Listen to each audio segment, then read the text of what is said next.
s'est passé dans ma famille et pourquoi nous en sommes là?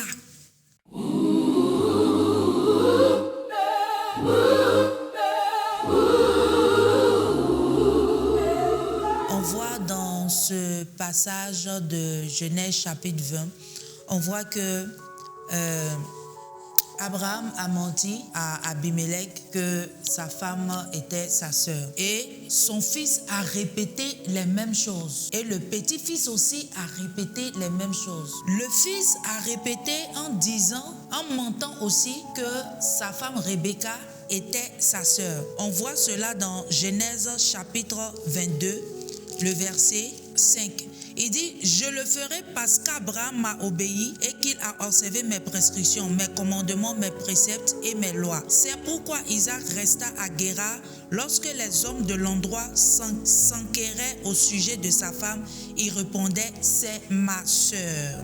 Dans le verset 6, il dit, c'est ma sœur. Et dans Genèse 27, le verset 5, on voit ici aussi que Jacob a menti à son père pour juste prendre la bénédiction d'Ésaü. Rebecca, dans le verset 5, il dit, Rebecca écoutait ce qu'Isaac disait à son fils Ésaü quand celui-ci fut parti chasser dans la campagne pour rapporter du gibier. Rebecca dit à son fils Jacob, écoute, j'ai entendu ton père dire à ton frère Ésaü, et elle a commencé à parler, à dire ce que le père a dit et qu'est-ce qu'il devait faire. Donc, quand moi je m'assois et puis je regarde, c'est que je réfléchis, c'est comme on est dans une famille de malhonnêtes. Une famille de malhonnêtes. Ça veut dire que ça a commencé depuis l'aïeul, depuis le patriarche qui cherchait juste lui à sauver sa tête. Il avait déjà menti. Vous voyez, le même péché qu'il avait, son fils est venu reprendre la même chose. Et la troisième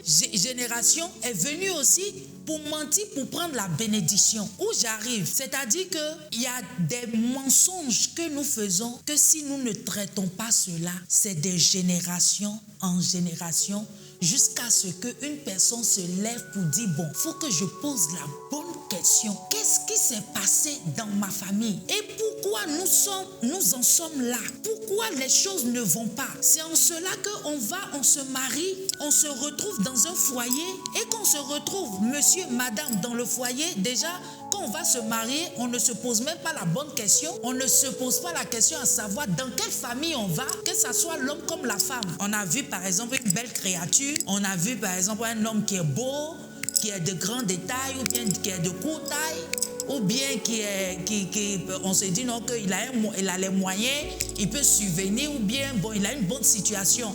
C'est que le physique que nous voyons.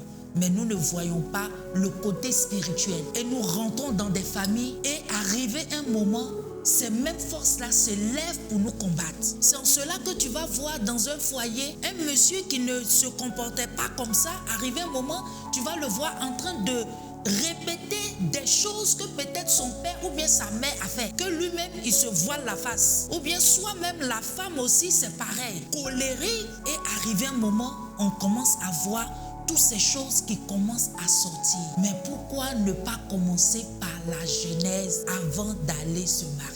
C'est important que avant que tu rentres dans un foyer, tu te poses la question, dans quelle famille je vais, que ce soit la femme comme l'homme. Maintenant, quand tu es dans le foyer, pose-toi la question, voilà tes choses qui ont combattu ma mère, qui ont combattu mon père, qui ont combattu mes aïeuls. C'est important que tu te lèves et tu commences à prier sur ça pour que le Seigneur puisse te délivrer, pour ne pas que ça soit de génération en génération. Parce que quand on voit l'histoire d'Abraham, Isaac, Jacob, on voit que c'est une famille de malhonnêtes parce qu'il y a déjà le mensonge qui était déjà rentré. Il y a certaines choses qui étaient déjà rentrées, mais ça n'a pas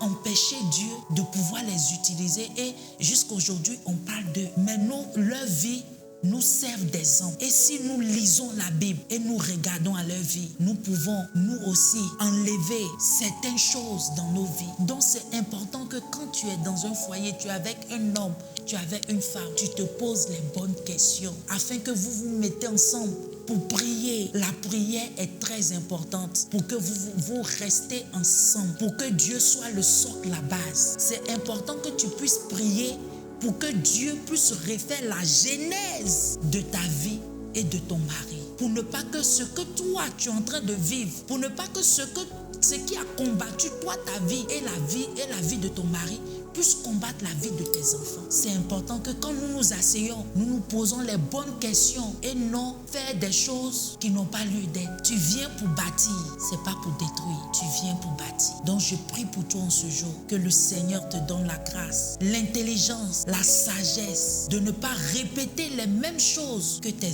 aïeuls ont répétées au nom de Jésus-Christ. Et si tu es là en ce jour, tu ne connais pas le Seigneur en tant que ton Seigneur sauveur personnel, j'aimerais te dire de choisir la bonne part. La bonne part, c'est Jésus-Christ de Nazareth. Et si tu es prêt en ce jour, tu vas répéter après moi. Tu vas dire, Seigneur Jésus, je viens à toi tel que je suis. Je sais que je suis un pécheur. Pardonne-moi et délivre-moi au nom de Jésus-Christ. Je t'accepte comme mon Seigneur sauveur personnel. Merci de faire de moi une nouvelle créature. Si tu as fait cette prière, sache que le Seigneur t'a déjà pardonné. La seule des choses, pose-lui les bonnes questions. Les bonnes questions selon ta vie. Là où tu es quitté, là où tu étais.